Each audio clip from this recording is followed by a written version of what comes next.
No, madam.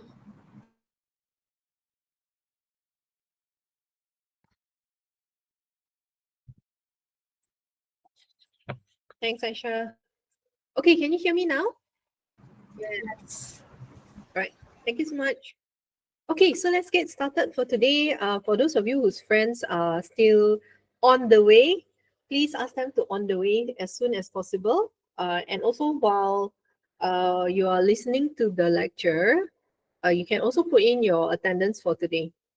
Okay? All right.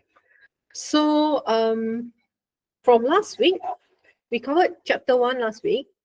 And also, I give you a small activity to do, which is you had to go to Padlet, form your groups, and then put some potential companies that you might be interested to do your group assignments about. Yeah, so most of you have already done that, and you would have seen that I've given you some comments on the selections that you have chosen. So just to remind all of you, if you're choosing something like Securities Commission, it's going to be a lot more difficult, more complex, because the nature of business actually is not the nature of business that most of us are familiar with, especially you right now, where you are just about to join the working force.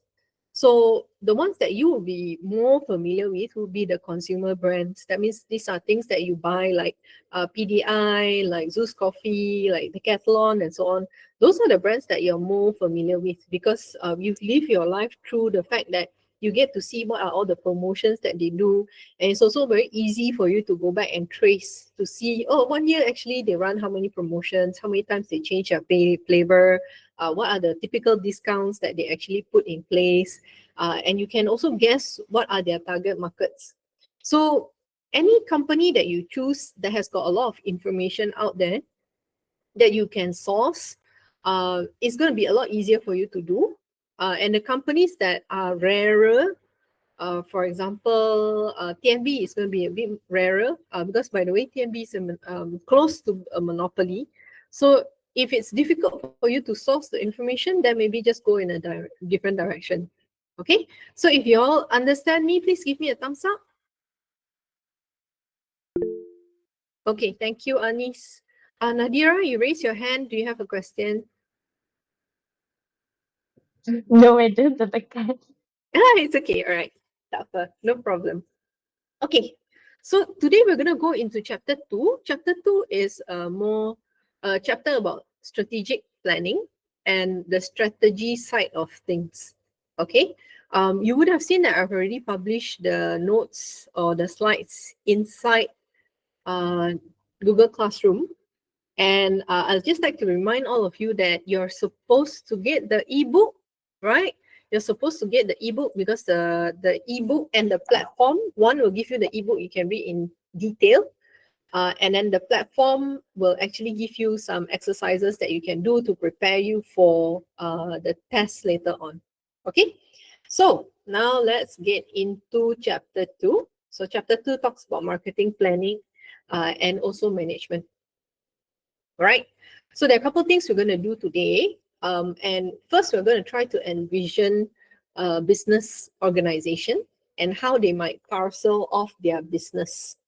And then after that, we will see what are the details that go into a market plan. Okay, what are the details that go into a market plan? Just give me a second. I got a text from your classmate. Okay, no worries. Okay, so let's just continue right now. Okay, so we're going to start from the big picture view. Okay, we're going to start from the big picture view, which is why you can see here is corporate and business unit planning.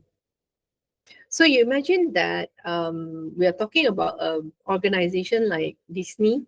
We're talking about an organization like Sunway or a company like Sime Darby. And you know that typically we'll call Sunway and Sime Darby Group. Okay, so from that picture itself, you already know that, oh, this is a big company. And this big company might actually have a lot of different business units. That means dia ada company yang besar dan kemudian dia boleh pecah-pecahkan dia kepada uh, Ni yang berlainan. Okay. So here, when we talk about dia punya corporate dan juga business unit planning, what we're concerned to know, apa yang kita nak tahu ialah, okay, ataupun the focus adalah pada bagaimanakah company tu manage business dia dari sudut investment portfolio. So they're looking at their business from an investment portfolio. Okay, so why an investment portfolio? When we go and set up businesses, naturally we want businesses to be profitable. Okay, setiap tahun kita nak tengok dia hijau, it makes money, sales banyak, ada profit. So when we're at a higher level and we're looking at a big company and the big company has got many units, kita kena tengok manakah company-company ataupun unit-unit yang di dalam tu yang boleh membawa untung. So that's why they look at it as an investment portfolio. So for some organizations, okay, mungkin dia ada banyak bahagian. Untuk some arms of business, there'll be some years where they're not profitable. So that means this could be new business. Every time you set up a new business, the business doesn't necessarily make money in the first 2 to 5 years. Depends on what business it is. The initial years bila dia trying to start up, dia kena ambil dia punya resources untuk letak dalam sana, to build the hotel ke, untuk to build the theme park. That's all money, resources that they have to pump into that unit. And then once that unit is operational, it takes them a number of years before they're actually profitable. So if you actually remember dulu you belajar econs kan? Ada tak yang belajar econs? Siapa yang belajar econs sila bagi thumbs up. First couple years you ada belajar econs kan? Bila you belajar econs tu ada tak you buat dia punya break even point? Ada tak you lukis graph? Titik yang tengah-tengah tu. Okay. So then if you actually think back to your econs dulu, ada. Okay, Carol, thank you. Okay. So if you actually think back to that concept dulu, you know that there are some years where, especially when the company first start up, they actually don't make money yet. So until they sell a certain number of units, then they make back the money, the investment that they actually put in, the bank loans that they have to pay off. Then at some point baru dia jadi profitable. Baru you nampak dia punya graph naik. Okay. So that's why for a multiple business owner, so let's say as a Elon Musk ataupun it is a really multi-billionaire type of person, when they look at companies, businesses, they are looking at it from an eagle's point of view, okay, from top down. So when they look at it, they are looking at it from a point of view of an investment portfolio. Is it actually a venture that can make money? How many years will it make money? And so on and so forth. Okay. Then we go on to the next point. Apa lagi dia nak tengok bila dia tengok dia punya corporate dan juga business unit planning? Dia nak tengok juga sama ada is there any ruang? Ada tak ruang ataupun ada tak capability untuk growth? Okay, they want to see whether that particular business can grow or not. And that particular business, will it grow a lot in the next 2, 3, 5, 6, 7 years? Or will it grow slowly? So of course, when businesses that grow very quickly, that means they scale very quickly, businesses that grow very quickly, they are hoping that for businesses that have got a lot of potential, that would mean that it's a money-making potential. That means that dia boleh dapat profit dalam jangka masa yang pendek dan mungkin dia dapat profit yang banyak. Okay, so then they will also reflect untuk company kita, okay, let's say our company is company A, dalam dia punya marketplace yang ada banyak competitor tu, adakah boleh dia grow dan berapakah percentage yang dia boleh grow. So here they will actually try to understand, is my company A going to be the market leader? Or is my company A's capabilities only allows me to be the market lagger ataupun follower? Okay, so that's where they will actually weigh. If they have the capability to actually become the market leader, then naturally they will say, okay, let's pump money into this particular business. Kita nak grow business ni sebab dia ada potensi. Okay, and then of course in a basket of dia punya different types of businesses and also multiple business unit for a huge company. Like I told you tadi, macam Sunway, Disney, Sime Darby, they are always evaluating. Okay, manakah business-business yang kita rasa ada potensi untuk grow based on the capabilities of the company and also what the consumer actually needs and what the consumer is actually demanding from the marketplace. Okay, so based on that, you will see that they will decide whether they want to go into the business, how seriously they want to go into the business, how they will fund the business, how they will actually put precedence over each other. Maksudnya dia dalam basket of different companies tu dia ada priority. Yang manakah priority yang besar, yang manakah priority yang lebih kecil, yang mana priority yang pertengahan. Okay, and of course, once they've already decided all this, dia kena make sure that dia ada business model yang is actually viable or is something that is actually practical and they can also do it. Okay, you do not want a business model that doesn't make sense. Okay, you want to make sure that the business model actually works. And for business model to actually work, it boils down to dia punya dollars and cents. Okay, it boils down to, okay, kalau kita buat pinjaman sebegini banyak, let's say the pinjaman is 1 million ringgit, can we actually make enough sales? Is it believable to actually make enough sales? Is there enough demand in the market for us to recover kita punya 1 million untuk bayar kita punya bank loan? Okay, so that is actually dia punya nuts and bolts. Dia kena find out business model kita, does it actually work? Alright. So just to give you an idea, like when we talk about business model, you can think about companies that you actually see around you that in the last couple of years, they actually mushroom. So macam, for example, company macam Netflix, company macam Grab, those are new business ideas that somebody fund, then after that dia membesar. Okay, so that would mean that they have to figure out dia punya macam mana dia nak buat business dia, apakah business model dia, and then they kena go and get the kepercayaan from the investors to actually pump money into dia punya business idea, and then of course they have to make the sales to make sure that the company keeps on going. Alright, so here just to reiterate, kita nak ulang sekali lagi, we're actually looking at the big picture view. Okay, this is the eagle's bird's eye view of corporate and also business unit planning. You can see that it's a very broad picture view. Maybe the owner of the company or the investor of the company or the key people in the company, the top management of the company, they are looking at dia punya investment portfolio. And the investment portfolio is actually made up of the different businesses that their company actually choose to go into. Okay, dan juga tengok dia punya potensi. Right. So typically when we talk about dia punya strategic punya planning process, you akan nampak here as usual bila you tengok any organisation, memang dia ada some sort of flow and some sort of hierarchy. Okay, some sort of flow and also some sort of hierarchy. So you can see here in blue, dia memang hierarchy dia lebih tinggi, where this one will be the owners actually going in and then making the corporate punya planning. Okay, kita nak business apa, we want to go which hala tuju, okay. Then after that, they will organize dia punya business unit planning. Maksudnya dalam sesuatu company tu dia ada jenis-jenis business yang bagaimana. And which unit they want to put together, which unit they want to asingkan, is up to them to actually decide. Okay.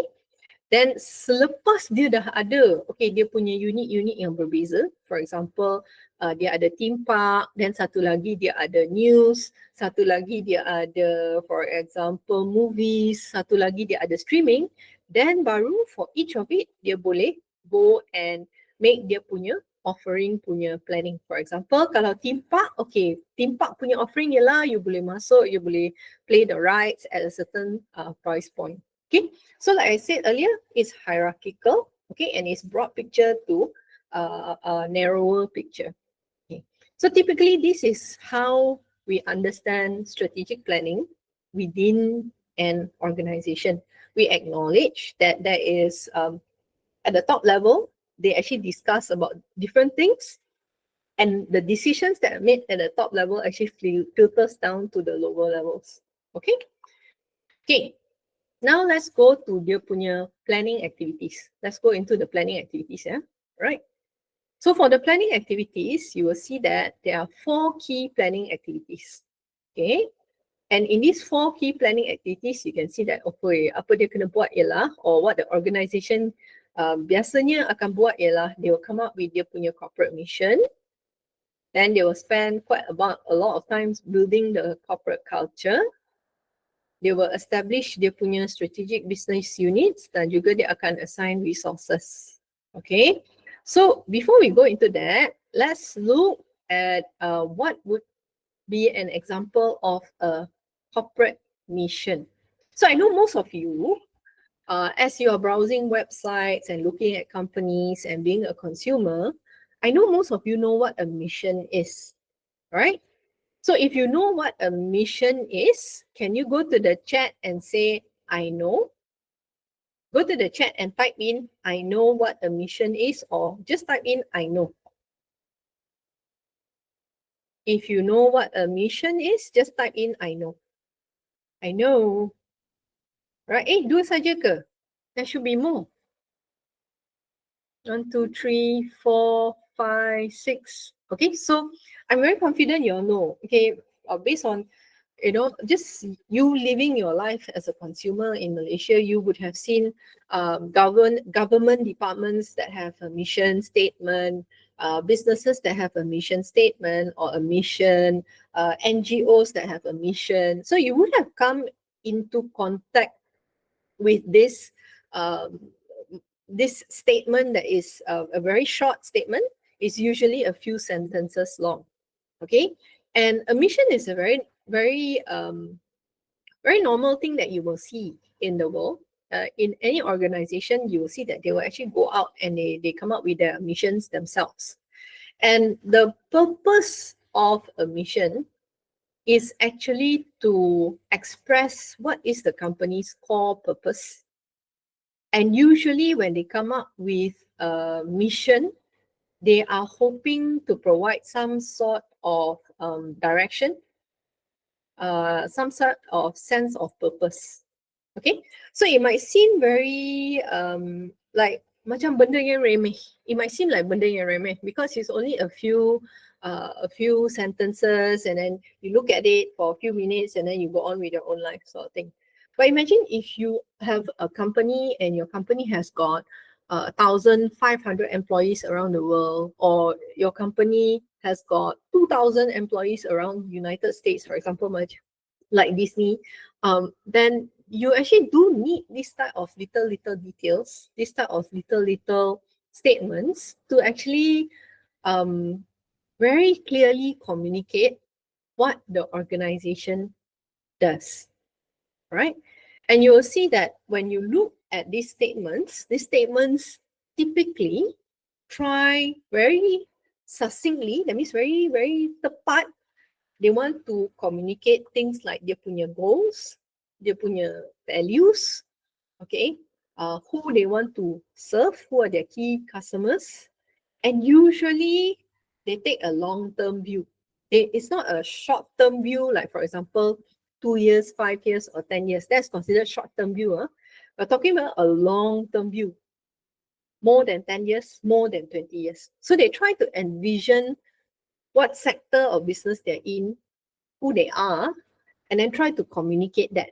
And of course, they want to make it as meaningful as possible, because remember, we have this thing called internal marketing, where we try to get our employees to buy into the company's vision, okay, to believe that they are creating and giving value to the consumers, right? So let's do an example of a mission statement. Okay, dah banyak bercakap. Let's try to look at an example of a mission statement from Disney, a company you know very well. Okay, so you can see on the webpage, this is Disney's mission. And if you pay attention, Disney's mission is to entertain, inform, and inspire who? People. So the target market is people, not robots, or not cats, and also not other businesses, right? If your cat still enjoy Disney, then it's fine lah. All right. So what are they trying to do? They're trying to entertain, inform, and inspire. So we know that Disney is about theme park. They started out as a theme park. They were the first animation studio that came out with Mickey Mouse in black and white, and then now they progress further. What else do? They do have some news channels, and they also do have a lot of movies and entertainment. So, do you see a movie studio anywhere written here? No, they don't say movie studio in particular. They don't say animation in particular. That is encapsulated in creative minds and innovative technologies. So they're very aware of the fact that the technology for movies might change over time. So for example, we have this thing called CGI, right? So in CGI, especially if you're watching Star Wars movies, you know that a lot of it is not real physical things, rather is superimposed behind, right? So that means that this group of people, this company, Disney, that actually works on movies and so on, sometimes they have to create their own technology to make something memorable, to make a movie that's actually memorable. Behind the scenes, they have to come up with their own technologies. They have to embrace new technologies to actually come and that people actually find entertaining, right? So that means that they will progress in time. So that's why if you actually go back to the slides, if you open your slides in your own PC and you take a look at it, you will see that they say that when we talk about the mission, we want to show that the mission is a long-term view. So if you want to focus on a long-term view, then typically we would not hinge the company to specific punya technologies, but we open it up and we focus on the core things that the company does, which is actually to entertain, inform, and inspire people. Okay, so you see that here in this statement is only 4 lines. However, to come up with these 4 lines, you can already imagine that the top management probably needs to spend a little bit of time arguing it out, and then after that agreeing that this is exactly what they do. Okay, so this is a example of a mission that a company like Disney, which has been around for about 100 years, actually uses. Okay, and what you can do is that you can actually compare it with your notes to see if they actually meet the criteria that's set for you inside those notes. Okay? Okay. Then we go on to the next section, which is their business units. So let me just flip the slide very quickly. So here, so let's go back to our slides. Okay. So in the next section, what the company does is that the company also spends quite a bit of time and resources to build a corporate culture. So what does that mean? That means that any of the organizations that you are currently working with or you plan to join in the future will have their unique corporate culture. Okay? So this corporate culture is perpetuated atau ia dibuat oleh top management. Top management dia akan fikirkan, okay, kita nak company yang macam mana? Company yang casual ke? Kalau company yang casual, then you will be told that you boleh pakai jeans. Tak apa, pakai the jeans. Alright? Every day you masuk, you pakai jeans and then make sure you're clean. Itu dah cukup untuk kita. Alright? There are some companies like that. Your friends, your seniors have actually gone and worked for these kind of companies. Right?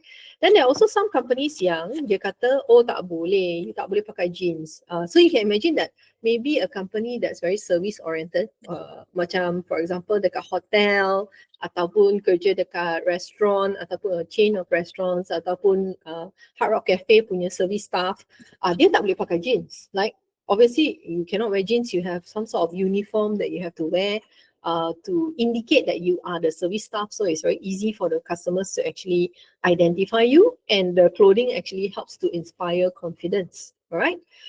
Then there are also some companies where they say that they want flexible hours. They want to give their staff flexible hours. Okay. So anything that they offer to the staff, the rules that they make to govern their punya organization, that's actually their punya corporate culture. And this corporate culture, if you want to look at the, what do you call that? The formal definition, Then these are basically dia punya shared experiences, stories, beliefs, and norms that characterize an organization. So day in, day out, inilah benda yang dia akan buat. And you will know from being in the organization, apa yang saya boleh buat, apa yang I tak boleh buat. Because they will reward the behavior yang dia nak, and they will punish the behavior yang dia tak nak. Okay? So for example, I give you another example. Sekiranya anda kerja dekat government sector, let's say for some of you, you rasa, I suka kerja dekat government sector sebab government sector tu dia stable. Okay? I tak nak masuk private company sebab private company I rasa terumbang ambing sikit. Okay? So for those of you yang nak masuk government sector, and you tolong jawab ya. For those of you yang nak bawa masuk government sector, based on your opinions right now, based on your perception right now, boleh tak you pergi kerja pukul 10? Suka-suka je masuk pukul 10. You rasa boleh tak kalau you kerja dekat government sector? Tak boleh kan? Right? Cannot. Alright. So when they enact this type of rules, they are already forming their punya corporate culture. So for government sector, you dah tahu memang kena punch in. Yo babe, punch in, okay? Punch in at 8 a.m. and then balik pukul 4 p.m. Alright? So those are the culture. Nanti kena buang kerja. Betul, tak boleh. Jangan buat. Right? So that each organization, they have certain expectations of how you conduct yourself, which which they will actually communicate to you. So Farin, you're trying to be funny. Pukul 10 tu breakfast dulu. Ada juga. Okay, belakang tu y'all nampak lah. Okay, so y'all nampak all this. So basically, in any workplace that you go, the moment you step in within the first few months, they will actually reinforce what is the appropriate punya way of conduct, of how you should conduct yourself and how you should not conduct yourself. Okay, so let's see for large companies, what can they actually do with this concept? So far kita tahu ada some, okay, you masuk pukul 8 then you boleh pergi breakfast, okay. Some you masuk, you boleh pakai jeans, tak ada masalah, okay. So okay lah, this means that there are different types of corporate culture lah, alright. But let's see what Disney does with their punya corporate culture. It's a big company, it's an established company. And it also has a lot of resources. It also pumps a lot of resources into dia punya employee. Okay, so Disney okay. So Disney, dia perlukan banyak service staff. Okay, hang on get the sizing correct. Disney typically needs a lot of staff that does service, because their employees actually work on the theme park, for example, and they deliver the experience, the Disney experience, through their people. Okay, as you can see this picture here. So for Disney, what they have is they have this program called Disney Aspire. So from the name itself already, you can already guess, does that mean that they want to promote you to reach higher, right? To reach higher. So true enough, in this program, Disney Aspire, they let their staff study. Okay, they will pay for the education program, and they don't bond the staff. So means that kalau at that time you adalah staff Disney, you nak pergi belajar, you nak ambil masters ke, you nak ambil bachelors ke, whatever it is, we pay for it. Then after you finish, you are not indebted to us. Tak payah kerja dengan kita pun tak apa. So what they're trying to do is they're trying to make sure that the staff actually improves themselves. They also go for their dreams. They also can reinvent themselves into another discipline. Right? So for this lady here, you can see from her image here, you can already guess she's not a young person. Okay, she's auntie like me. All right. And so her story is actually working in Disney is actually her second job. The first job was actually she was a postal or government worker. After retirement, she joined Disney. After retirement, yeah. So that means that she still has got a lot of energy to go on. But so she finished one career first, then after that she embark on a next career. So Disney actually funded her. Disney funded her to go for studies so that she can actually pick up different types of skill to do her job better, right? So here, you can see that what they're trying to do is they're showing very clearly that they want to empower their staff to go for more. And they also know that they have to invest in their staff because they are in a business that requires the staff to deliver that whole experience, the whole Disney experience. Okay. And here in another example here, this one is a staff that actually works inside Disney Hotel. And basically this is a best employee punya award. And he's actually well known. Okay, people call him Uncle Robert. And he is well known for his tip-top punya service, meaning that he always goes above and beyond to please the customers. And it's suitable with his job because he actually works as a concierge. So he's at the front desk. He tries to help people with their requests, with any queries that they have. He's the one that will actually be the one that will give the service. So he is actually rewarded as a service champion. Okay. So let's kupas benda ni. Let's kupas benda ni sikit. Why would Disney reward him as a service champion? Why do they have to have a ceremony like this and say, oh, Uncle Robert, you are the service champion? Why do they even have to select a service champion? Okay. So when Disney selects a service champion, what they're trying to do is that they're trying to show what are the values in the staff that they reward. So if you are looking for a reward from Disney as an employee, if you behave this way, if you emulate him or you mimic his actions and you mimic the way, the values that he has, then you are a valuable employee for Disney. So when they do all these type of activities, basically they're trying to show the employees, okay, this is our corporate culture. If you work in the hotel in Disneyland, we would like you to behave this way. We allow you to go above and beyond, and we want you to create a memorable experience for your for the people who stay at the hotel. Okay, so when they do these activities, knowingly, what they're trying to do is they're trying to create a very clear identity of how their staff should behave, and how their staff should behave is part and parcel of them creating their corporate punya culture. Okay, do you have any questions so far?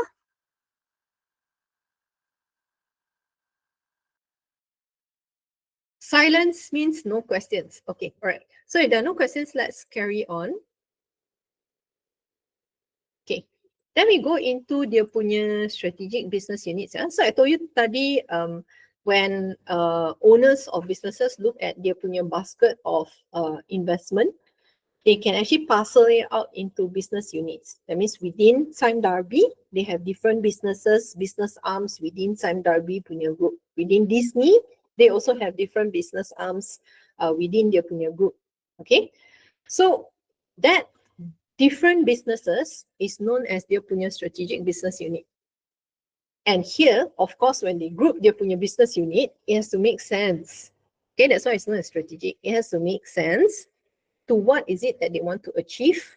It has to make sense to the resources and also the capabilities that that particular company has. Okay, are they a theme park company? Are they an animation company? That is the capabilities that they have. All right. And then when they actually come up with their punya business unit, you will see that typically business unit ni dia ada dia punya set of competitors sendiri. Okay, so what does that mean? So that means that kalau dia kata saya adalah business burger, maka dalam marketplace saya, siapakah orang lain ataupun pemain orang lain ataupun organisasi lain yang menjual burger? Kalau dia menjual burger, dia adalah kompetitor saya. Okay? Ataupun saya adalah penjual fast food. So fast food would be KFC, McDonald's dan sebagainya. So if they say that they are a McDonald's, for example, straight away, dia akan ada some companies that feel the same want from the consumer, and thereby, because they feel the same want, okay, sama, want to sama, maka naturally dia adalah competitor. Dia kena, what do you call that? Berlawan untuk mendapat perhatian dan juga wallet from the customer. Okay, so naturally when they come up with their punya business unit, you will see that they will also naturally have their punya set of their punya competitors, and the companies will then run. Okay, the companies will then be run by dia punya ketua lah, whether sometimes if it's a big company, it's a CEO. If it's a smaller organization, you might see it's a senior manager. So it really depends on how the organization wants to organize dia punya business unit. Okay, so let's go back to the example of Disney. Untuk tengok Disney, how do they actually organize dia punya business unit. Okay, sekejap ya. Let's open Disney punya business unit. Apakah business-business yang Disney ada?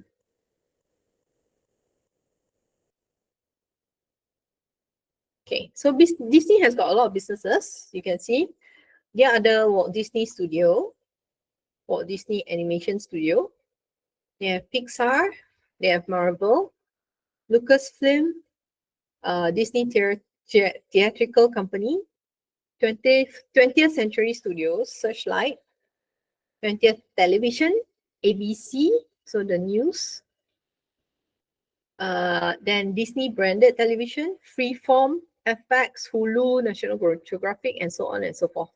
Okay, so when you actually look at these businesses, ESPN as well. So when you look at these businesses, all right, you'll see that some of the businesses strategic business units are a little bit more similar.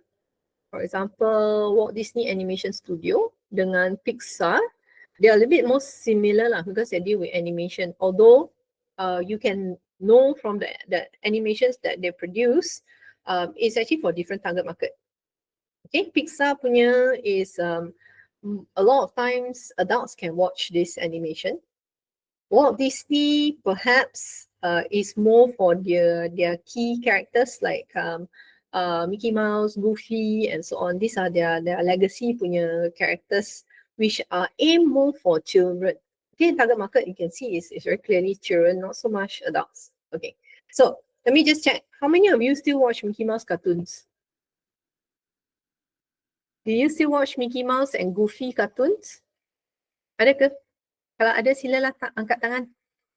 Mickey Mouse and Goofy, Donald Duck and so on. Ada, masih ada. Oh, okay.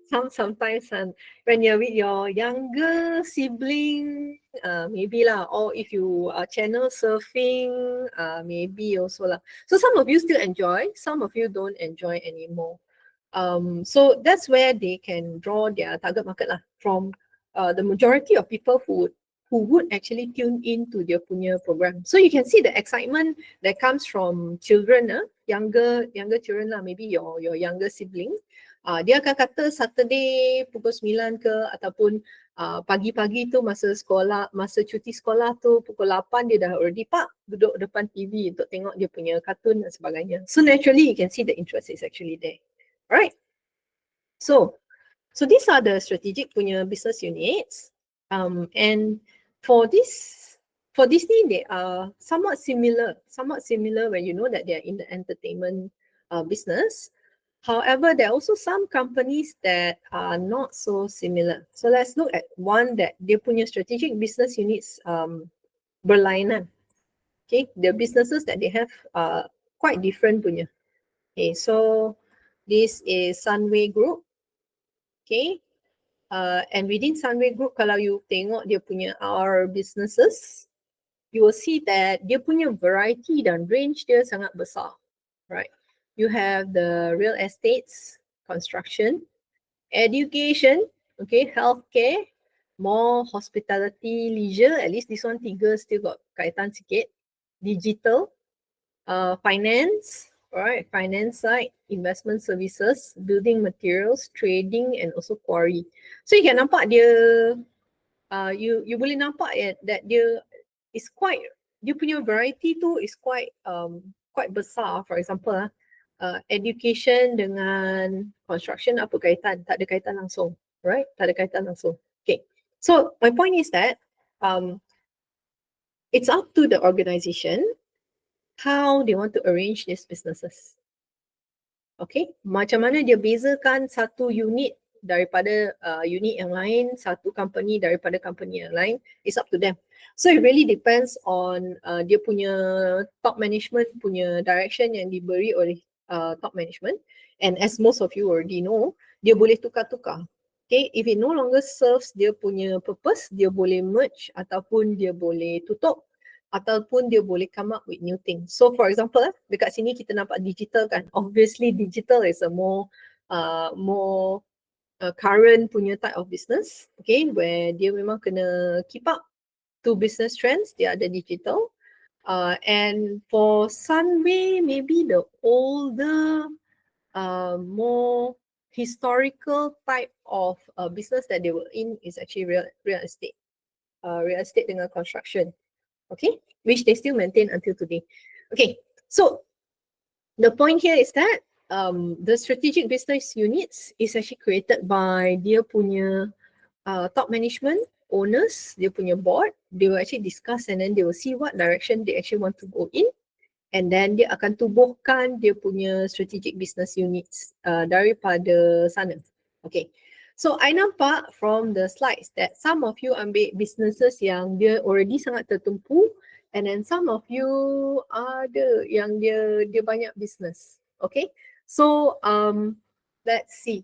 So for business like Decathlon, Skintific and so on, these businesses are already sangat-sangat tertumpu. Already you've already chosen basically one company, which is Skintific, which is Decathlon. And the businesses that maybe dia lebih besar, let me just quickly take a look. Telecom dia banyak bahagian, Grab dia banyak bahagian, Hong Leong Bank also banyak bahagian. Okay, so when you do your marketing plan, you kena pecahkan lagi dan pilih satu company within that big punya company. Untuk Secret Recipe is okay, already tertumpu. Toyota Shell is still very big. You still have to choose which arm of dia punya business you nak pilih. Celcom Digi you kena bezakan whether you nak focus on consumer ataupun you nak focus on business to business. Petronas is huge. You kena pecahkan dan pilih satu basically. Touch and Go pun you kena pilih. Smithmart tak payah. Smithmart is already focused. Shopee pun, Shopee you have to be a little bit more careful lah. Shopee, you can do the portfolio as it is, but you have a lot to say. Dia memang it's quite a big punya organisation. Kawan Food Berhad is okay. Maybank is okay. PA Food is also okay. Alright. So before you proceed, make sure you check with me lah. Alright. If you want to be safe, then just make sure you check with me before you proceed any further. I'm not asking you to do all the SBUs. I only need you to do one SBU.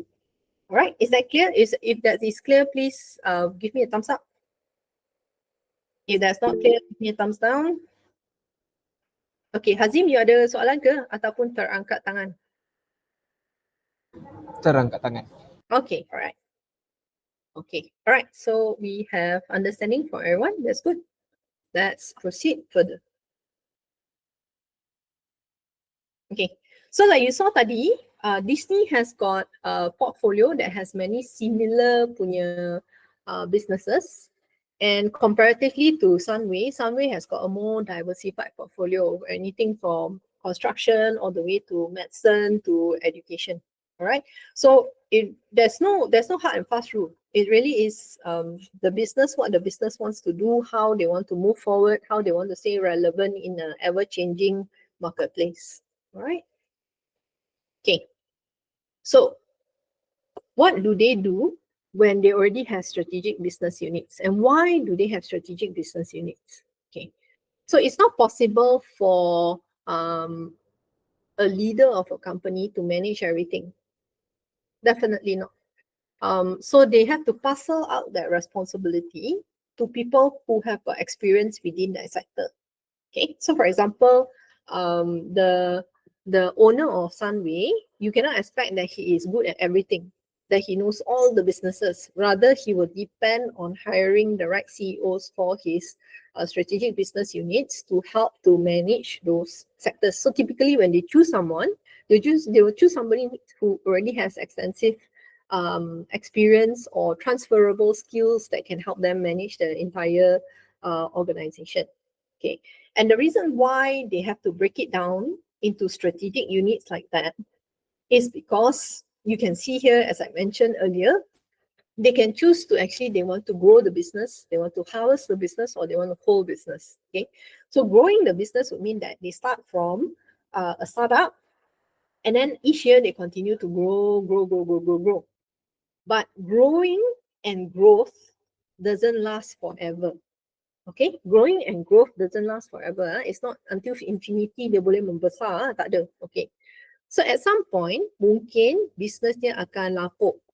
At some point consumer punya taste akan berubah. So when that actually happens, you akan nampak dia mungkin kena take some other actions to slow down dia punya business, ataupun naturally business tu akan slow down. So when that actually happens, dia kena decide whether dia nak maintain business tu ataupun dia nak tutup business tu. And some of the things that dia boleh buat ialah dia boleh jual business tu. Right? One of the things they can do is they can sell the business to another person. The other person will actually take over, or the other company will take over. Pun boleh. Dia kata dia nak exit business tu. Dia rasa tak strategic dengan hala tuju group dia, Sunway group dia, tak, hala tuju dia doesn't match. So you buy lah. I'm selling this business off. I do not want to manage this business anymore. Boleh juga. Ataupun some dah terus, there's no more demand for this this business anymore. They say, okay, no lah, we will close this arm lah. This arm is bleeding. Usually dia kata bleeding, not making money anymore. Kita nak tutup, right? So there, of course, must be a way where dia has the ability to actually manage dia punya portfolio. And one of the reasons why dia kena manage portfolio dia ialah each portfolio actually requires resources. So dia kena tahu, okay, dia ada priority kan? Tadi I dah pernah cakap, I dah cakap tadi dia ada priority, which are the businesses that dia nampak boleh grow. Okay, dia pump in more resources, more attention untuk dia grow business tu. Okay, and the reason why they grow the business is because they want to stay in, they want to survive. Okay, they want to stay in business. So like I said tadi, Disney has been around for 100 years. 100 tahun tau, 100 tahun. Okay, and how do they actually stay relevant to a changing punya consumer base, changing punya technology. So for example, kita tengok just recently, Snow White, I was trying to bring this up in the previous class as well. Snow White tu dia ada mixed reviews dekat box office, right? Where some of the viewers say they like Snow White, some of the viewers say they don't like Snow White. Okay, so who are the viewers that are happily going in and watching Snow White? It's a small kid, because the small kid doesn't know any difference. The small kid is not following the political issues tied to the stars of the movie, right? So they can still reach the small kids. The small kids are still going in, enjoying themselves, sing song, and then come out, right? But the adults are not. So the adults are very aware of the issues that are circling around that particular movie. The adults find it hard to accept dia punya storyline dan sebagainya. Okay, so even for one movie, you can already see there are some people that suka, some people that tak suka, right? So when they pump in so much money to actually make a blockbuster like Snow White, are they actually getting the returns or not? And when they go through an incident like that, where they already pump in so much money into the movie, don't they have to ask themselves, the next 5 movies we are planning to make, what do we have to consider now? What are the changes that we need to make, if we are willing to make any changes, right? Is there a change in sentiments? Is there a change in consumer taste that we have to take note of, right? So like I told you, there are no business that grow forever.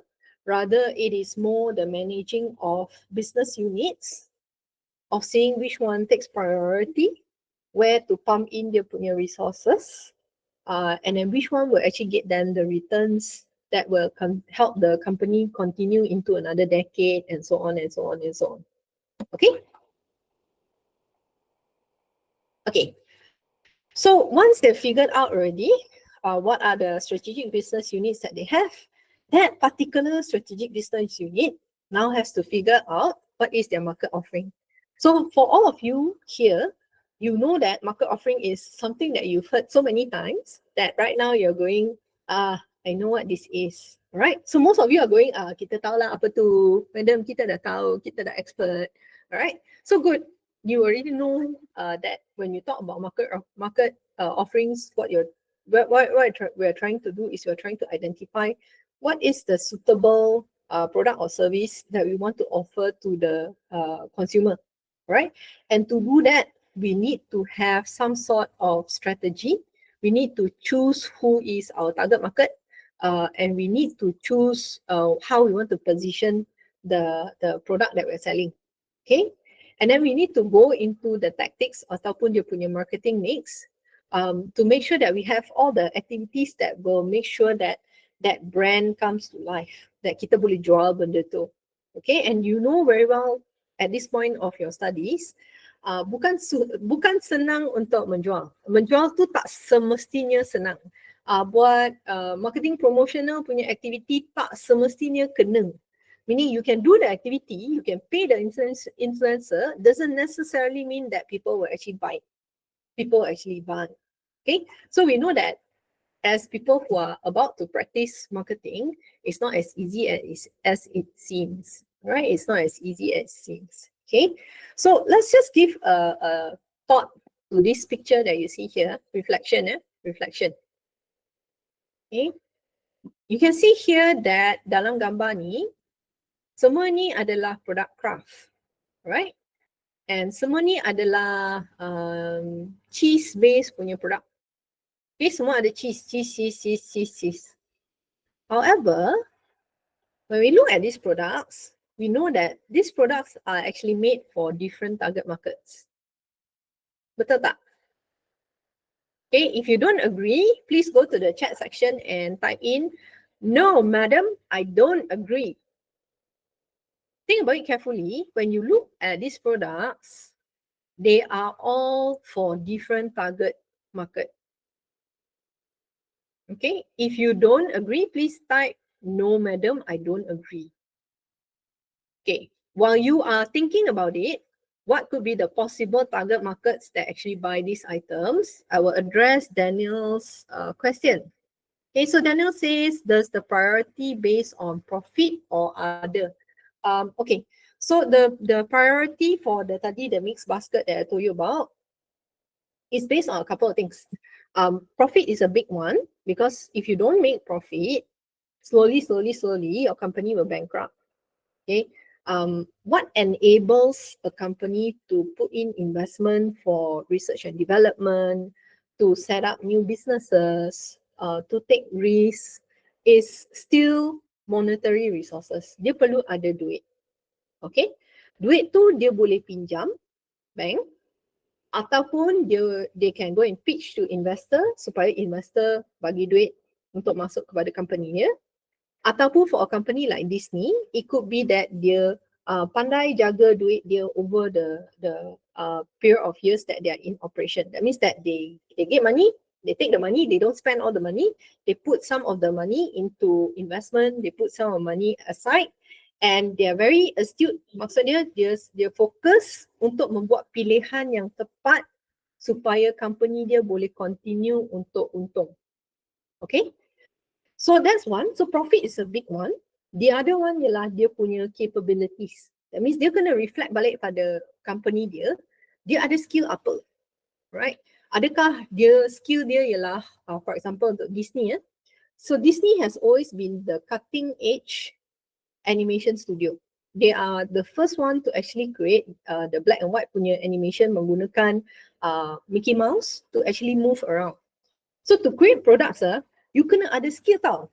You have to have some sort of know-how. You kena ada capability untuk buat teknologi tu, meaning that you spend so much money in research and development that you become so good at that thing, so that's how you become the pioneer. Like Steve Jobs punya company, like Microsoft, they are the pioneer in certain areas, that's why they become the market leader.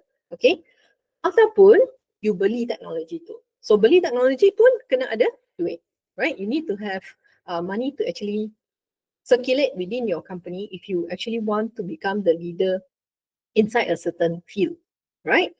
Then when it comes to dia punya priority, dia pun kena pilih masa yang betul. Okay, they have to choose the right timing. Okay, there are some products that the product is already there, tetapi the people are not ready to receive it yet. The people are not ready to buy the item. The people are not ready to embrace that technology. So if the society itself is not ready to embrace that technology, that is also a problem. You tak boleh jual. Benda tu you dah ada, tapi you tak boleh jual. Okay, so I give you an example. So an example of that is there's this thing called the Google Glass. And Google Glass, you boleh Google sekarang while you're listening to me. And the Google Glass was actually introduced where you can have a pair of glasses, and from that pair of glasses, you can actually interact dengan Google punya interface. So you can actually give voice command to tell the glasses to project certain things on the glasses. Dia punya cermin, kaca. Okay? So this was an invention that in the early 2000 dah ada tau dia, and dia cuba jual kepada consumer market. So it means everyday people like you and me, kita boleh beli and pakai benda tu, and kita boleh tangkap video, kita boleh tengok surf web page dan sebagainya menggunakan command verbal. But the thing is, when they tried to launch that, there was massive backlash. Orang tak nak benda tu. Dia kata creepy. So at that point of time, we haven't reached mass uptake for mobile phone. And as you know, dalam mobile phone, kita ada camera dan sebagainya, right? So that means that if I want, I can just take out my camera in a bus, I can take a photo. You might not even know I'm taking your photo. You might not even know that I'm taking your video, right? Like all the viral video that we always see, that is all people sembunyi-sembunyi dan ambil video kan. Okay, so ni sembunyi-sembunyi ambil video, at that period of time, people perceive as it's very creepy, belum biasa lagi. Okay, but over the years sekarang, kita dah biasa dengan benda macam ni, kita dah mula macam tak kisah sangat, right? Kita tak kisah sangat. Kita punya adoption of technology when it comes to recording devices and what do you call that, mobile devices has increased by quite a lot. So because our acceptance is very high, now you can actually see that an organization like Apple can actually come up with their punya Wiser kan. I think last year they came up with that whole goggles thing, and you can actually, if you want to, you boleh pakai goggles tu dan you boleh jalan dekat streets and so on. You can still see the outside, but at the same time projected on the goggles interface that you can actually still be doing some sort of work. You can be watching a movie, you can be listening to a song, you can also be recording something, and that can all be controlled from you punya goggles. Okay, so growth depends on whether the market is ready for that product or not. So that's why decision makers, they have to they use facts and figures. It's not gut feel. Today I feel like nasi lemak. It's not like that. Okay, they use facts and figures to see, is the market actually ready for this thing or not. If it's not, then they shelve that technology and then they focus on what they can actually do. Okay, Daniel, have I answered your question? Okay, all right. So now we move on. So tadi I asked you all to reflect kan. You kata I asked you that I asked you to look at this picture. Then I said that this is all Kraft punya product, and all these products are actually cheese. And the assertion that I wanted to make is that this is actually for different target markets. Although they are all cheese based, they're not for the same target market. Okay, so let's reflect and see. Kalau Singles punya cheese, which I know a lot of you eat Singles cheese in the morning, Singles punya cheese is for who? Can you tell me? You can type in the chat box. Who do you think this Singles cheese is for? They always say, right, this one ada calcium dan sebagainya.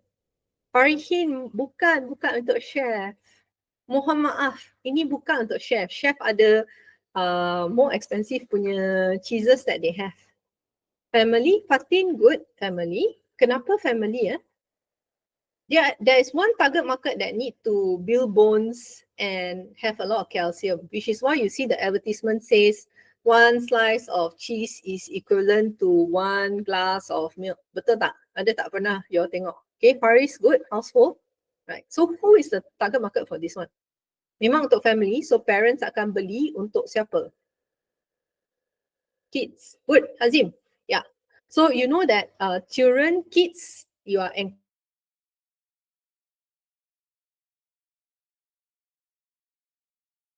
they need to build their bones sebab dia tengah membesar, dia memerlukan banyak kalsium. So kalau dia tak makan banyak kalsium, nanti dia akan bila tua tu dia akan notice dia punya tulang-tulang tu rapuh dan sebagainya. The gigi-gigi is like not well formed and so on. So they always encourage kids to actually eat this singles punya cheese ataupun to drink milk. Okay, to drink milk. And then let's see, what else do we have here? We have this Philadelphia punya cheese. Okay. So in the classroom, do we have anyone that suka buat cheese tart dengan cheesecake? Ada tak? Sila mengaku. Please raise your hand. Kalau ada, boleh kita suruh you buat untuk kita. Any of you make cheese tart, cheesecake? Suka makan cheese tart, cheesecake? Ada tak? Okay. So ada. So our friend, can you tell me, is this the cheese that you actually use untuk membuat cheese tart dan juga cheesecake? Boleh type dekat chat. Is this the cheese that you use to make cheese tart cheesecake? Sure you tell me bukan. No, Anis says no. Okay, so what brand do you use? Okay, she used Tantura. All right. So when you look at this block here, this block is actually cheese that we can use for cooking. So typically kalau you nak buat cheese tart, cheesecake dan sebagainya, you guna this one. And then after that, you letak bahan lain. Like for some people, they actually put condensed milk inside dia punya cheesecake ataupun cheese tart to make it sweet lah, right? And then hardening agent to make it hard, right? To make it into the cake form ataupun dia punya tart form. So this is for, who do you think this is for? For people who bake, for people who cook.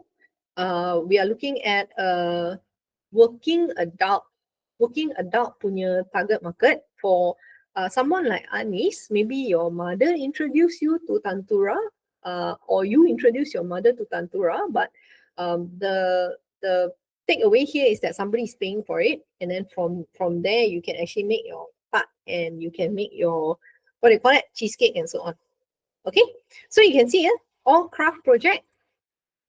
Okay, Anis, your mom don't like, so it's you lah. Correct, Anis, you are the one who is baking at home. Betul tak? So you actually show your mother the cheese, you learn from somewhere and then you show your mother. Okay, very good. All right, Anis, thank you so much. Okay, so you can see that yeah, this is for people who like to bake and who like cheese-based products and they want to make cheese-based products. So like I said, they're all craft products, they're all cheese-based, but they're actually for different target market. And you actually use it for different types of purposes, which is why the value proposition, although it's still cheese, is actually different. So the value proposition here is that they will tekankan or they will focus calcium because it's going to little children. And here it will be for baking punya enthusiasts macam Anis to actually make their really delicious or flawless punya cake. Alright, but still all craft punya product. Okay, alright. So here I won't go into detail because most of you know that you have to identify the target market. And most of you at this stage, you already know that you will identify the potential punya customer. However, up to this stage in your studies, you are hardly ever asked to identify dia punya competitor, collaborators, contacts dan juga company. Okay. In actual fact, bila kita nak set up kita punya company dan kemudian menjual, okay, barang-barang yang kita buat kita nak menjual, selalunya up to this stage you akan fokus pada customer. Okay, because for marketing kita kata, okay, kita nak tahu apa want customer, apa need customer dan kita nak cuba mencapai dia punya wants and needs. Tetapi bila kita nak capai dia punya wants and needs, company tu, let's say craft punya company tadi yang ada cheese tu, company ni dia kena mungkin beli barang dia daripada supplier. Supplier dia siapa? Supplier dia mungkin farmers, all the people who actually have cows that actually produce milk. They will sell the milk to the company. The company has a manufacturing establishment that will make the cheese and so on and then sell to the customers. All right. So we always focus on the customer. We also forget that sometimes kita ada long-term punya collaboration between the farmer and the company.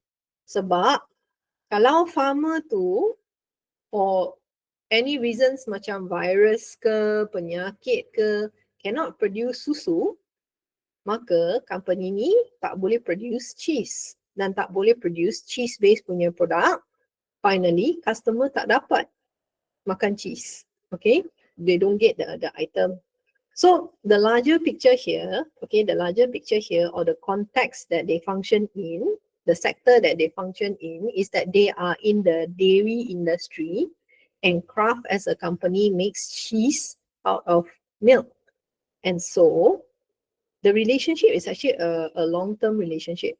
It's not only with the customers that we have a long-term relationship, but companies like Kraft also have a long-term relationship dengan dia punya collaborators.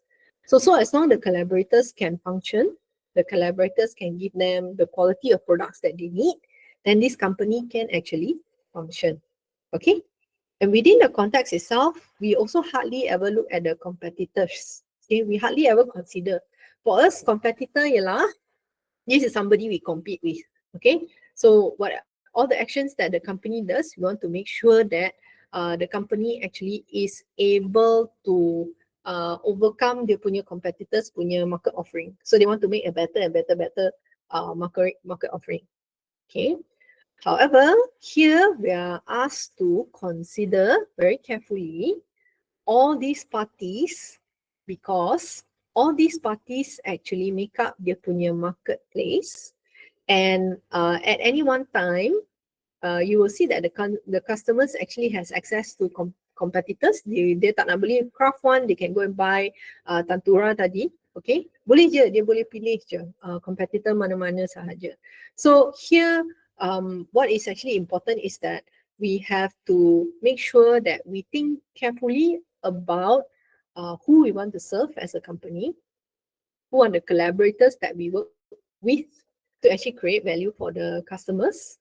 Okay, what are the differences between what we can offer and what the competitor can actually offer? How do we differentiate ourselves?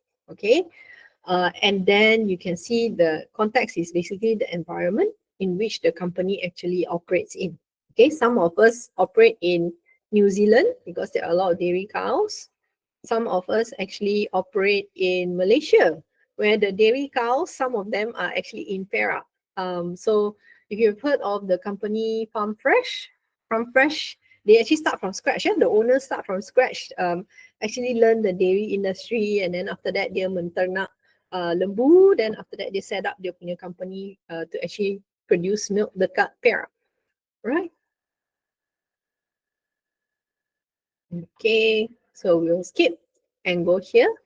So what we're trying to do when it comes to keeping a company alive is that we know that we have to create dia punya value proposition. Okay, value proposition also most of you will tell me, Madam, kita dah tengok banyak kali, skip, kita nak habis makan apa you nak makan lepas ni?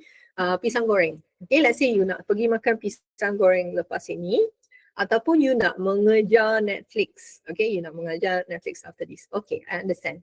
So value proposition, okay, value proposition is something you've seen many times before. You know this very, very well. But what we're gonna just expand a little bit here is that we have this concept called the optimal value proposition. Okay, OVP. Optimal value proposition, which you can see from this gambar here, this gambar rajah here, is where the sweet spot OVP there is an overlap of the company, okay, company value, and overlap with the customer value, and overlap with the collaborator punya value. Okay, so here if we actually bring together these three, we actually create dia punya optimal value proposition. So let's revisit what is optimal value proposition. So optimal value proposition, you can see here, is where we try to balance the value for customers, collaborators dan juga company. Kenapa kita kena balance dia punya value untuk dua ni? Kita kan company, kita nak profit, right? Kita nak profit. So as long kita boleh menjual, okay lah. Right? Kenapa kita kena fikirkan tentang dia punya customer dan juga dia punya collaborator? Okay. So let's layan this idea a little while. Like I told you tadi, when we look at a company like Farm Fresh, okay, Farm Fresh tu dia boleh keluarkan, or for a company like Kraft, the company like Kraft that actually looks at cheese requires milk, and this milk maybe comes from farmers. And these farmers are long-term collaborators of a company like Kraft. Okay? When these farmers actually have milk, of course, they want to sell their milk. It's a business, right? So they want to sell their milk to somebody. And typically, it would be beneficial for farmers to sell their milk to a big company because the big company can buy large quantity. So if the big company can buy large quantity, that means that there's an exchange here. Yang ni, yang hijau ni dia bagi susu, yang ni, yang biru ni dia bagi duit. Okay, that means they buy the milk, right? So when that exchange actually happens, you will see that value is created here for the farmers, and value is also created for the company, because now the company can process the milk to meet the demands of the customer or the needs of the customer, and the customer will now give their money to the company, and the company will give the cheese to the customer. So when all this is actually properly balanced, right, you will see that this is actually the optimal value proposition, and all these three will continue to happily be in business together sebab masing-masing mendapat sesuatu yang is actually of value back. It's an exchange. So willingly dia bagi duit tu sebab dia nak cheese, willingly dia bagi susu tu, dia terima duit daripada company tu. Okay, so this would be the best case scenario lah. Kita memang tak nak a relationship where one of these players actually kena tindas. So for example, okay, this company is very big, dia it's a very established punya company, dia tindas dia punya farmer. Dia beli susu tapi dia tak nak bayar fair wage untuk dia punya susu. Then lama-lama, how is this farmer going to stay in business? Cannot lah. So if it's not lucrative, meaning that they cannot make a living from doing the farming punya business of menternak lembu, tutup je lah, tukar je lah, right? Tukar the types of business and so on. So then how is this company going to continue to make cheese? So those are the things that they have to think about when they're in business lah. It's not just outright go out and get all the benefits, hantam semua and things like that. It's not really that. It is a relationship, and it is a long-term relationship that they have to be fair to all the parties in that relationship. Okay? Okay. So we recognize this picture that we saw just now, and we recognize that this is the optimal value proposition. Now we want to see what is the connection between optimal value proposition dengan market offering. Okay, market offering tadi you dah katakan kita dah expert benda ni. Madam, go faster, right? Okay, I imagine lah. Okay, I imagine. So here you can see that when we talk about coming up with the optimal value proposition, this is a strategic position that the company actually has to take to make sure that they are in a long-term relationship and they can continue to function in a long-term way, meaning that the things that they offer have to be fair and has to bring value to all parties involved. Okay, so strategically they already set, and then they will say, okay, we are going in this direction. If we deal with cheese products, this is how we will actually function. We will pay the fair wage and so on and so forth. Okay, so then once they already have that set in place, you will see that this will translate into, dia punya market offering.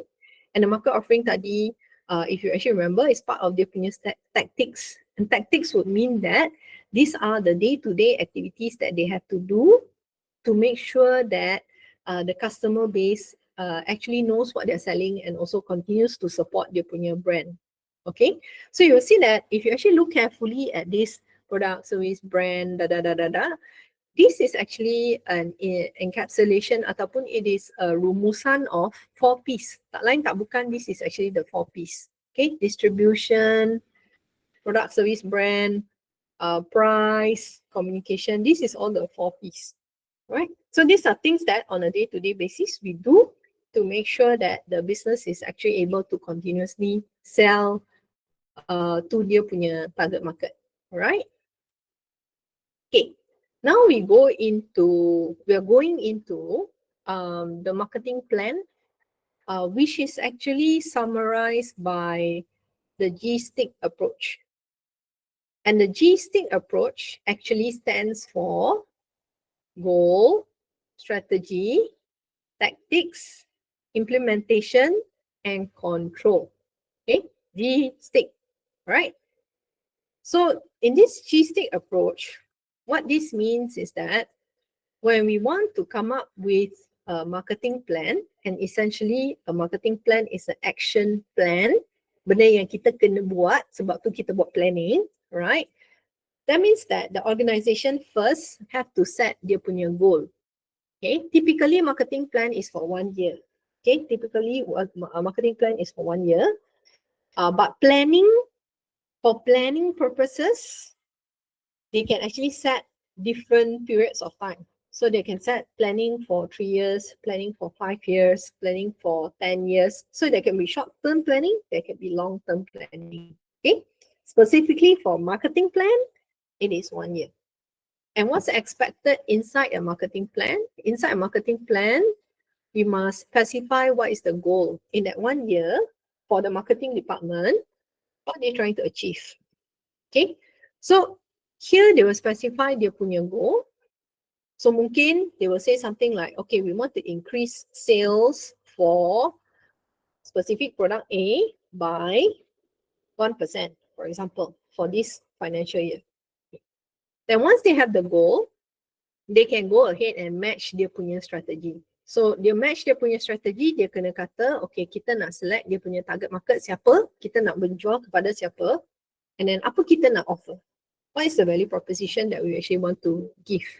So here, when they come up with a goal for that year, remember it's a marketing plan for 1 year, they can choose existing markets or they can also choose new markets. So it's up to them to do their research and then find out whether they want to focus on existing markets or new markets, right? And once they have that in place already, they go into the tactics. So these are the nuts and bolts of kita nak run campaign apa. Okay, and dalam campaign tu apa dia punya details. What are the exact punya details? It's not something that is agak-agak. No. When they come up with their marketing campaigns, in a year, they will say, okay, we will have 4 major campaigns, 3 follow-up campaigns, 3 smaller campaigns. Okay, big ones, what we want to do. Small ones, what do we want to do. What is the budget for each? Okay, how much money we want to spend for each? What works? What are the tactics that actually work for our organization? For example, when we do communication, which channels do we want to use? How much money do we want to pump into advertising and so on? Okay, so they will decide lah. So here they have to deliberate, they have to take it very seriously. They have to look at previously in the past year, what has worked for them. Which target markets respond to which products, which services, which price point, which incentives. So that means that they have to go through all their own data. For the particular company, they have to go through their own data. They have to understand what's going on. Then only they can actually plan for the following year. Okay, so typically the things that don't work, they will cut off. The things that work, they will continue, right? And then they have to figure out how they want to implement their plan. So when they implement their plan, sometimes they already have all the resources. Maksudnya, it is nothing new that they're implementing. Maybe they're introducing something that's just a little bit more different. Ada sikit-sikit beza dia. So they already have all the resources to actually execute. But on some occasion, they might be implementing something that's completely new. Okay, something that's completely new yang dia tak pernah buat. So kalau it's something that dia tak pernah buat, mungkin dia kena develop apa yang diperlukan, resources yang diperlukan, dan kemudian lepas dia dah develop benda tu, baru dia boleh deploy. So for example, the company Jaya Grocer. Okay, for those of you who know Jaya Grocer, please give me a thumbs up. Okay, very good. So you know the company Jaya Grocer, and Jaya Grocer, as its name, it is a grocery store or grocery that you can find in a mall. It is a little bit more upscale. They carry a lot of imported products. So Jaya Grocer has been in Malaysia for quite some time. Dulu Jaya Grocer tak ada, you cannot buy Jaya Grocer items on Grab, but now you can actually buy Jaya Grocer items directly via Grab. Okay, so if I'm the marketing manager and I see that there's actually a very strong trend where people actually buy groceries, especially after COVID-19, there's a very strong trend where people just buy their weekly groceries over Grab. Okay, so next year, let's say for example, next year I want to what do you call that? I want to open this distribution channel where I allow consumers to actually buy over Grab. So if I want to get consumers or give consumers the convenience to buy on Grab, and I've never done this before, what do I have to develop? Within my organization, what do I have to develop? So obviously you already can guess, dia punya digital punya side dia kena develop. Okay, because it's a grocery store, right? So grocery store memang adalah retail. You masuk, you ambil bakul, okay, then you ambil your groceries and then you go off. So dia punya resources sekarang, dia punya what you call that? Dia punya day-to-day running adalah focus on running the store. Okay, so if they want to suddenly now, okay, dia nak buka dia punya distribution channel on Grab, there must be a way where people order on Grab and then that order actually comes to Jaya Grocer. And they also have to match to make sure that the Jaya Grocer is the nearest punya Jaya Grocer so that it's actually efficient. So you can already start to imagine, dia kena ada system lah. System kena ada some sort of digital punya system where the people that's working inside the store can actually pack the things and then the rider can come and pick up. So that means that they have to develop that whole system before they can actually launch Belilah groceries daripada Jaya Grocer on Grab. Okay, so I hope I give you an idea that every single activity that the marketing arm wants to do, they have to substantiate. That means they kena sokong dengan the ability to actually develop that whole line of processes, and that would mean that dia kena first buka dia punya digital punya infrastructure, dia kena ada area untuk packing, dia kena hire staff untuk packing, hire staff untuk guna technology, and so on and so forth and so on and so forth. Okay, if you're clear about this, can you give me a thumbs up? And if you're unclear, you ada kemusykilan, silalah tanya dekat chat. Okay, sebab ni ialah marketing plan ni, this one you ada banyak markah, okay, so you kena faham that you actually need to write this out for the company that you actually choose. This is the final assignment. Final assignment it has to look like this. Alright, this is the G stick that we're talking about. Okay, so that's implementation. You bring the activity to life. What do you need to bring the activity to life? Okay, then finally, we cannot run away from control. Okay, marketing ni, you tahu, marketing very much is, kita selalu kena tengok dia punya cost benefit. We spend this much money, what do we get in return? As the company lah, kita buat advertising, cost this much money, what do we get in return? Does that actually translate into sales or not? Okay, are we actually hitting the target market that we want? We know very well for marketing, kita memang pandai berkira-kira. Okay, orang marketing memang kena selalu tengok data, selalu tengok nombor, and selalu fikir macam mana nak jual benda ni. Alright, how do I reach the target market that I want? Okay, so because we have that function, we cannot run away from the fact that kita kena ada element of control. So untuk element of control, kita kena ada kayu ukur. So for each activity that we do, kita kena pilih kita nak guna kayu ukur apa supaya kita boleh justify kita dah mencapai kita punya objektif ataupun tidak. Sekiranya kita capai objektif kita, kenapa kita capai objektif tu? Kalau tak capai objektif, kenapa pula kita tak capai objektif tu? Kita kena faham. Sebab kita tak nak setiap tahun untuk setiap kempen kita asyik buat salah je. Asyik buat benda-benda yang tidak boleh membagi apa-apa manfaat kepada company tu. That's like wasting money tau. Right? So it's wasting money. It's not efficient. It's just a waste of time also. So of course we don't want to do that. So in most marketing plans, when they design the marketing plan, okay, they will actually also say that, okay, this will be measured by da da da da da da, and so throughout the whole year, first few weeks they can already see, okay, ada sales ke tak ada, in the first quarter kita dah capai ke tak ada, kalau tak capai, does that mean that by the year end kita tak boleh capai langsung kita punya objective? That's what they're trying to understand.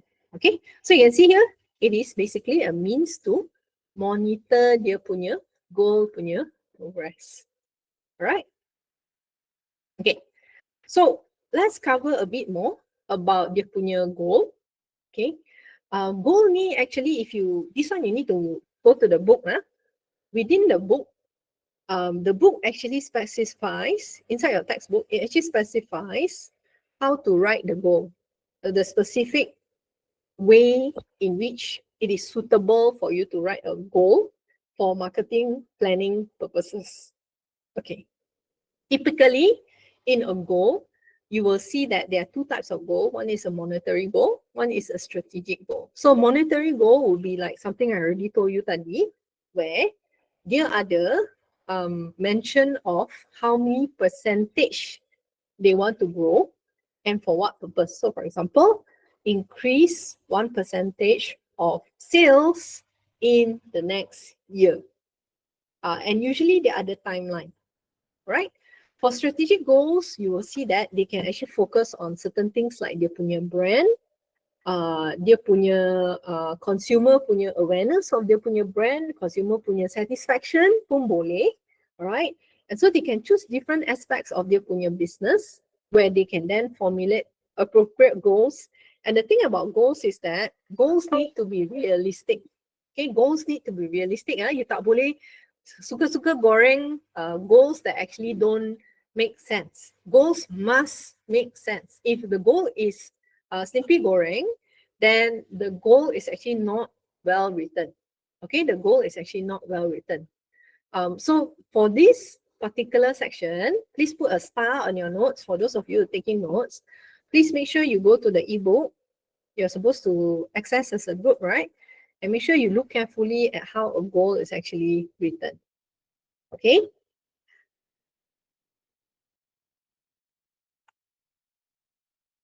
Okay, so this one I won't go into detail because I already mentioned tadi as I was explaining panjang. So these are the tactics and this is the control. Okay, like I told you tadi. Okay, so I'm just going to touch on one more thing here, which is monitoring the environment. Okay, so typically in the plan that you will write, you will not go into dia punya corrective actions. Okay, you will not be going into the corrective actions. What happens is that when an organization actually comes up dengan dia punya marketing plan, they will set up dia punya controls untuk monitor dia punya performance. Okay, and then usually the data is live, especially for digital business, it is live. So that means that if I start the campaign at 8 a.m. in the morning, by now it's already almost the end of the day, pukul 4, I already will know if my sales is actually going to do well or not. Okay, so let's say example, let's say Shopee, right? They launch the campaign in the afternoon, they already know, okay, consumers are interested or not interested in my campaign. So for them, for a company like Shopee, they will have people who they will assign to monitor the environment. So they are the dashboard, digital marketing punya dashboard, and then they will have a staff to actually monitor the environment. And they will also specify already what would be some actions that the staff can take. So for example, if it's not selling well, tak ada uptake untuk that particular promotion, they will ask the staff to send the Shopee messages out. That means that they already identify which is the target market, then that's when your phone will actually start seeing and say Shopee, Shopee, Shopee, Shopee, and so on. So they will try to engage the user to actually come and buy their products. Okay. So here, what you will do for your marketing plan is that you probably won't go into corrective actions lah, but you have to know that each company will likely have corrective actions punya. So because like I mentioned tadi, it's inefficient to keep doing the wrong thing. The things that's not suitable, buang masa, buang duit. So usually they will figure out lah, for each company, each sector, they will figure out what are corrective actions typically that they will actually take or invent new ones. Okay? All right. Okay. So let me just touch a bit more on the marketing plan. So for your marketing plan, like I mentioned tadi, you'll be doing the G-Stick, right? And if you actually open your Google Classroom and you look at the marketing plan punya guidelines and also instruction, you will also see exactly like the textbook that you're expected to write an executive summary. Okay, and then you're also supposed to present a situation overview, SWOT there. And then you're going into the G-Stick tadi. And then if you have any supporting information, you boleh masuk dalam exhibits or dia punya appendix lah, basically. Right? So let me just touch a bit about dia punya executive summary. And what is the rationale behind the fact that you kena buat elevator pitch untuk you punya presentation. Okay. So when you work in a company, we assume that time is very precious. When you go into a meeting, we don't expect that the meeting will run for 6 hours, 7 hours. It will not even run as long as your lecture, and your lecture is what, 2 hours. Maybe it won't even run for 2 hours. Or if it runs for 2 hours, maybe you are just one of the speaker inside that 2 hours. So maybe you'll be given 10 minutes, 15 minutes, at most 20 minutes, right? So in a very short period of time, you have to go through your marketing plan, or you have to go through or propose the things that you want to run. So as the marketing manager or the marketing punya staff, you can propose, and you the reason why you propose is that you want to ask for the budget line to do the activities for the next year. Okay, so you want buy-in because you've been working there for some time. You have some ideas. You want to propose your ideas. Okay, so when you want to propose your ideas, we can agree that tak boleh. It cannot be that you talk non-stop for 1 hour like me. Cannot be. For you, it might for any marketing staff, it might be 15-20 minutes like I mentioned tadi. So we have to be very good at coming up with their punya executive summary. Typically, the understanding of an executive summary is something that's very short, concise. So concise meaning that we need to pick what is the most important information to communicate to the boss so that the boss can make the decision to give us the approval to run our plan.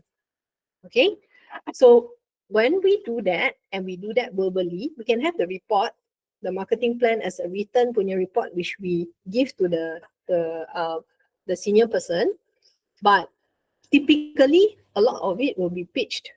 That means that we will go into the meeting room, we will actually need to present what is our ideas. That's why you will see here, untuk executive summary ni, usually kita akan menggunakan the approach that's actually called an elevator pitch. So what is an elevator pitch and why is it called elevator pitch? So imagine you asked to come back to FSK 6. Okay, imagine you asked to come back to FSK 6. Your class is in tingkat 12. From ground floor to tingkat 12, you have very short period of time. In that short period of time, let's imagine that you want to pitch your idea to, let's say, tomorrow, Elon Musk decides to come and visit FSK 6. He's trying to go to the 17th floor. You bertembung dengan dia dalam elevator. In a very short period of time, how do you get him interested in your idea?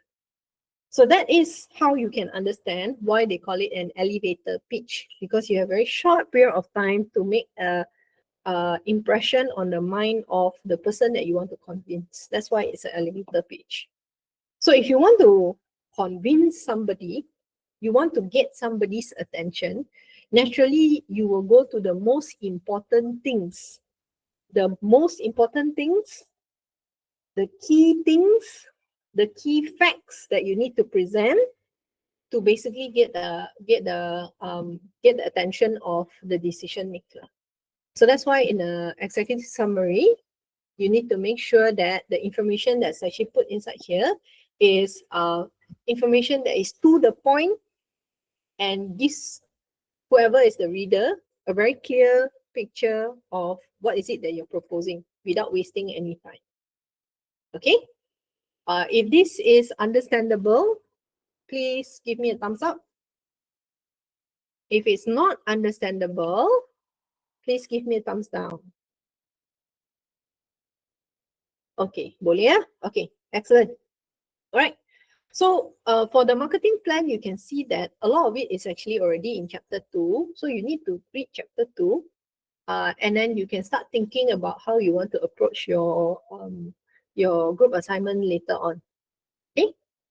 So here, situation overview, and then go into G-Stick and so on. Okay, now, soalan cepu emas before we end the class. Okay, soalan cepu emas adalah, why is situation overview inside the marketing plan? Why is the situation overview, SWOT, inside the marketing plan? You cuba fikir, and if you have an answer, please type inside the chat box. I just like to draw your attention to your assignments. Inside your assignments, basically, you have one assignment where you have to do the SWOT, first assignment. The second assignment, you have to do the goals and also target market positioning. And then the final one is where you do the marketing plan. Okay, so I'll repeat the question as Carol requested. Why inside a marketing plan, okay, why do you have the situation overview there? Why do you have a SWOT there? Untuk apa? Untuk tebalkan report. Cannot be untuk tebalkan report kan. We already said that inside the business environment, kita tak nak benda yang berjela-jela buang masa kan. It has to be very tepat. So kenapa dalam marketing plan, kita ada situation overview? Sebab kalau kita tengok balik marketing plan tadi, ada cakap kita kena ada G-Stick. Dalam G-Stick is very easy to understand. This all makes sense. Kita kena ada goal, apa kita nak buat, strategi untuk capai target market dan juga dia punya position, dia punya value proposition, taktik dia apa kita nak buat, berapa campaign kita nak buat, each campaign kita nak buat apa, macam mana kita nak implement aktiviti tu, apa yang kita perlukan, resources apa kita kena bangunkan, di software apa kita perlu dan sebagainya, dan juga kita perlukan dia punya control. Maka kita kena mengukur, right? Kita kena ukur tu tengok sama ada kita boleh capai dia punya goal. So this one very clear, right? Untuk marketing plan you can see, yelah sebab kita kena buat kerja ni. Untuk the next year, kalau kita ada marketing plan, memang plan kita apa kita nak buat untuk next year. Betul? Okay. So dalam marketing plan, obviously kita perlu benda ni sebab kita nak rancang, kita nak buat apa untuk the next year. Kita juga ada executive summary sebab daripada semua yang kita rancang dekat sini, kita nak communicate secara sangat tepat kepada bos kita untuk buy in, kepada decision maker untuk buy in, maka kita kena tulis executive summary sebab we don't expect that boss tu ada masa 3, 4, 5, 6 jam untuk dengar kita cakap, kita punya verbally present, kita punya report yang panjang-panjang ni. Okay, so make sense kan? Make sense tak? Okay tak? Make sense kan? Okay. So then, soalan cepu emas saya ialah, sedangkan now that you dah tahu, marketing plan itu perlu executive summary dan juga G-Stick, kenapa pula kita perlukan situation overview? Kenapa pula kita perlu SWOT? Okay, Faris dah jawab. Go Faris. Okay, so Faris says, helps us understand the current state of the market, our business and our competitors before implementing any strategies. Okay, that's a good try. Okay, Faris, sila tepuk tangan untuk Faris. Tepuk lama sikit. Kuat sikit, kuat sikit. Ada siapa nak bagi love heart? Muka Faris dah merah. Okay, ada banyaknya love heart. Okay, bagus. Okay, Faris bagi Faris love heart. Okay, bagus. Okay, alright, good. Very sporting punya students. Okay, so the answer given by Faris is precise, is correct. So you want to try to understand the environment that you're working in. Why? Because you know that in the environment that you're working in, it is not stagnant. Dia selalu berubah-ubah. So when we actually work inside that environment, you will see that 1 year, there will be some change in certain trends. For example, in recent times, you will see that we are moving into faster and faster punya Wi-Fi connection. 5G, later on kita ada desas-desus that actually says there's 6G and so on and so forth. So businesses don't function in isolation, okay? They don't function in a silo. They function in everyday punya environment. And dalam everyday punya environment, there could be a lot of changes. And so we want to see that for the plan that we want to propose, is it actually suitable for us to run that plan next year, given that kita ada all sorts of macro environment factors that might be changing inside kita punya environment. So, I bagi contoh satu. For example, Trump just announced the tariffs. Betul? Ada yang nampak? Kalau ada nampak, sila bagi thumbs up. Trump just announced a lot of tariffs kan, okay? And then our Prime Minister Anwar came out and addressed the matter. You dah tengok ke belum? Kalau dah tengok, sila bagi thumbs up. Kalau belum tengok, pergi tengok malam ni. Okay, so you saw Prime Minister actually came out and addressed. And we know that when Prime Ministers come out and address, that means it's quite a serious matter. Okay, so he did address to say that, don't worry, we're not going into recession. And then he said some sectors that might actually be impacted would be things macam rubber industry and furniture. Okay, so imagine if you are a furniture producer, you ada kilang besar, okay, nama kilang you ialah Mikea. Okay, so you imagine you make all this furniture and you want to export your furniture to United States, for example lah. Okay, your main market ialah United States. So that means that when the tariffs kick in, you have to be very mindful that your demand for your products might actually go down. Okay, because everything harga dia naik kan, sebab kena tarif harga dia naik, mungkin consumer dia tak boleh membeli, dia tak mampu. So dia beli kurang ataupun dia beli brand yang lebih murah, for example. So you know that tariffs will directly impact you punya business. Okay, so if you know that this is actually happening, alright, for 2026 punya marketing plan, can you say that you want to expand further into United States without changing you punya price point? Mungkin tak boleh. Mungkin price point tu, instead of giving dia luxury punya furniture ataupun high-end punya furniture, you have to adjust now to more lower punya price point to take into account dia punya tariff, and then after that baru kita supply kepada United States punya market. So for example lah, so from this example you can see that businesses don't function in isolation. So dia kena selalu pay attention, okay, telinga dia kena ada di the ground to actually look at what is actually happening in the market, dan bila ada perubahan dia kena tukar lah, dia kena tukar dia punya tune to make sure that dia buat projection yang betul. Kalau tidak, it's going to be very difficult for them to be profitable, and that will actually impact dia punya survival. Okay, so all your assignments are actually interlinked. Okay, dia ada kaitan punya. So if you actually can see the kaitan, that's considered very good. Okay, that's very good. And you should address them lah, because you actually have some time before we actually get to the end of the semester where you have to write the full marketing plan. So you masih boleh buat correction lagi. And so I encourage all of you to make sure that chapter 2 tu you wajib kena baca. So please make sure you ada ebook tu. For those of you yang because you're very familiar dengan Kotler punya buku, you tahu that Kotler actually ada a lot of versions of dia punya book kan. For example, Principles of Marketing, dia ada version 1 sampai 19 dan sebagainya. So sometimes some of you actually ambil the previous version, right? The previous version. So I just want to warn all of you that untuk buku ni, specifically untuk buku ni, the previous version actually has a slightly different interpretation. So in the previous version, for this particular chapter, dia tidak menggunakan G-stick.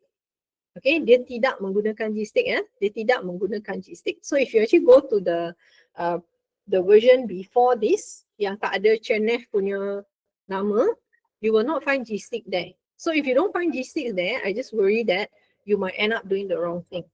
So very important for all of you to make sure you get the latest punya ebook as I've already put inside Google Classroom. Okay, if you are okay with this information, please give me a thumbs up. Okay, okay.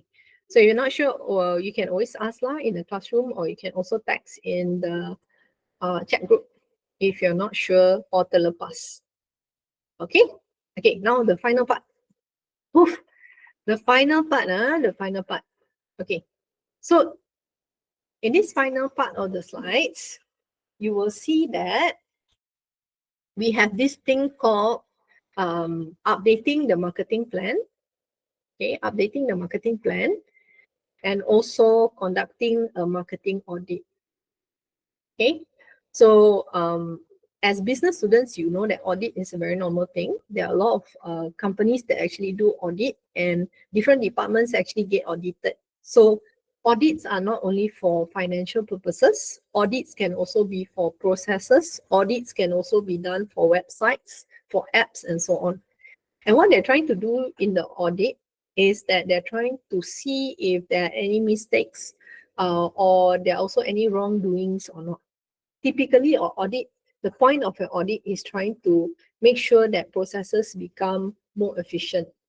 Okay, so it's up to the company to actually design to actually design themselves what their marketing audit should be. That means that department as a whole is actually audited to see whether they are doing things correctly, they're doing things efficiently. And so when you go through the audit process, then we start to realize, oh, actually, I shouldn't do it this way. I can actually do it this other way.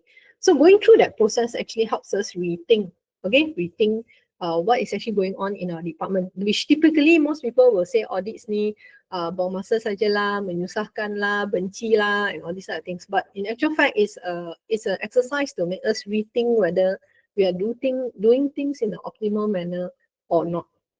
Okay. Okay. And when we talk about marketing plan, what you will not be doing, but you should know this is actually done, is that marketing plans can actually be updated. Right? So they may set the plan for 1 year, but if as they go on, something happens, something in the macro environment happens, like tariffs and so on comes in and changes, and gives a lot of big changes, and they can no longer run the plans that they've already made, they can always update the plan. At least they make new plans to make sure that it is in the best interest of the company. All right? Okay. So for this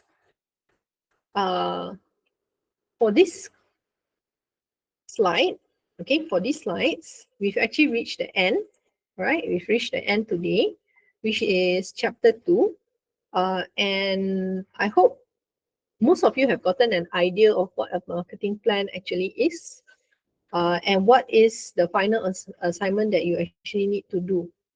So I'm just going to remind all of you again that marketing plan, coming up with the marketing plan, does actually take quite a lot of time. And for all the 6 members that you've actually chosen, you all need to contribute. You cannot have a hero person that you say is the straight A student. The straight A student can do everything. It really takes quite a bit to come up with a marketing plan. So make sure you all work together to come up, discuss, and come up with the best marketing plan that you can think of. All right. In the next class, as I mentioned before, the next class is shorter, right? It's only 1 hour. In the next class, I will just go through some of the control mechanisms. So the slides are already there. It's in chapter 2B. You can take a look. And basically, in the next class, I will just go through what are the control methods that you can choose to actually put inside your marketing plan later on. Okay, so the next time I see you, it will only be an hour class also. All right, okay. So that ends the slides for today and also our lecture for today. Before I close, are there any questions?